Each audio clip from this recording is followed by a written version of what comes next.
বন্ধু খাওয়া দাওয়া ঠিক আছে তো? কোনো খাবার দাবার ভালো হয়নি। হ্যাঁ, বিয়ে বাড়িতে খিচুড়িটা কে খাওয়ায়? হ্যাঁ, কালকে রাতে অমলের বিয়ের বউ ভাত আছে, কিছু গিফট ফিফট দিবি না? আচ্ছা ছাড় তো, ও যা গিফটটা, কোনো গিফট টিফট দেবো না, হাততালি দিয়ে খেয়ে নেবো। তাই বললে হয়? চল 1000 টাকা দিয়ে একটা ভালো গিফট কিনে দিই। হাই লেভেলের গিফটটা কি রে, বাড়ি দেখে তো মনে হচ্ছে না বিয়ে বাড়ি, কোনো ডিজে বক্স ফক্স বাজছে না, কিছু বাজছে না, কোনো লাইটিং নাই, কিছু নাই। আরে ছাড় না, এদিকে খরচ করেনি, খাবার দাবারের দিকে খরচ করেছি। কত খারাপ কপাল আমার, পাইছি আমি তোর মতো বন্ধু। হাই লেভেলের গিফটটা গিফটটা ঠিক আছে ভাই, তাই বলে বউটাকেও সাজাবে না, আর ঘরটাকেও সাজায়নি। আরে ছাড় না, এদিকে খরচ করেনি, খাবার দাবারের দিকে বেশি খরচ করেছে। এটা আমার বন্ধু সচিন, এটা আশিস।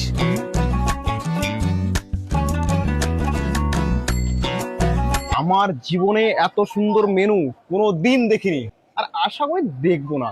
সত্যি বলছি, অসাধারণ মেনু। আরে ভাই, খাবার জায়গায় কোনো প্যান্ডেল নাই, শুধু চেয়ার টেবিল। আরে এসবে খরচ করেনি, খাবার দাবারে খরচ করেছে। আরে আগে পাতা দিচ্ছিস, মেনু কার্ডটা দে। ওইসব মেনু কার্ডটা নেই, ওটা মালিককে গিয়ে বলুন। আরে ছাড় না, মেনু কার্ডে খরচ করেনি, খাবার দাবারে বেশি খরচ করেছে। আরে ভাই, এটা কি দিচ্ছেন? আপনি কি কানা দেখতে পাচ্ছেন না? ভাই, বিয়ে বাড়িতে খিচুড়ি কে দেয়? আমরা দিই, খেলে খান, না খেলে মালিককে জানান।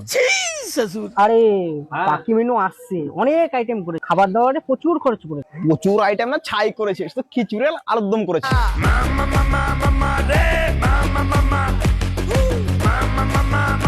বলেছিলাম হাততালি দিয়ে খেয়ে নি। দাদা ভালো হয়েছে রান্না বাড়ি? ভালো করে খান, যা লাগবে চেয়ে নেবেন, না লজ্জা করবেন না। বন্ধু খাওয়া দাওয়া ঠিক আছে তো? খুব ভালো হয়েছে। কি ভালো হয়েছে? কোনো খাবার দাবার ভালো হয়নি। হ্যাঁ, বিয়ে বাড়িতে খিচুড়িটা কে খাওয়ায়? হ্যাঁ, তোরা হচ্ছে যত নষ্ট ঘোরা, কোনো সময় প্রতিবাদ তো করবি না। 1000 টাকা দিয়ে তো গিফট দিলি। হ্যাঁ, বউ ভাতে খিচুড়ি আর আলুর দম, তাও আবার ভালো বলছিস? হ্যাঁ, কিপটামুর একটা সীমা থাকে ভাই।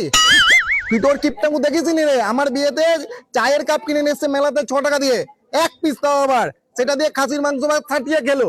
হ্যাঁ, আর নিজের বেলা খিচুড়ি। আরে ভাই রাগ করছিস কেন? আমি যা পেরেছি আমি তাই খাইয়েছি। আরে খিচুড়িটা তো একটা খাবার নাকি? আরে ভাই কিছু মনে করিস না, বাবা তো ফেনা ভাত খাওয়াতে বলেছিল, আমি তো একটু ডাল মিশিয়ে দিয়েছি। কেন রান্না ভালো হয়নি? হ্যাঁ, আমরা তো নরনারায়ণ সেবা খেতে এসেছি, খিচুড়ি খাওয়াবি। তখন থেকে একই কথা, খাবারে বেশি খরচ করেছে, খাবারে বেশি খরচ করেছে। কোথায় খাবারে বেশি খরচা করেছে? তোকে কি পয়সা দিয়েছে নাকি এই কথা বলার জন্য?